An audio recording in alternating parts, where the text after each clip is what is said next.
ඔන්න යාළුවනි මම ඔයාලා බලන් හිටපු කාටුන් එකේ දෙවෙනි කොටස ගෙනාවා.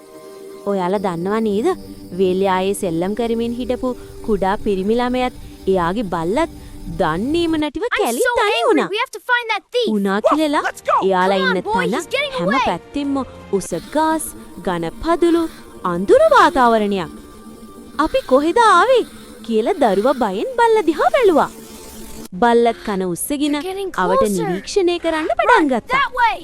කැලිය ඇතුලේ අමුතු ශබ්ද ඇහුණා. කුරුළු හඩ නැවතිලා සුළඟත් හිමින් පාවෙනවා වගේ. එතකොටම පදුරක් අතරින් දිලිසෙන ඇස් දෙකක් පේන්න ගත්තා. දරුවා බල්ලට තදින් අල්ලගෙන බයින් ගැස්සුණා. එක පාරටම පදුරු අතරින් විශාල නපුරු සත්වෙක් ඉස්සරහට පැනලා ආවා. එයාගේ ගර්ජනාව කැලේ පුරාම පැතිරුණා.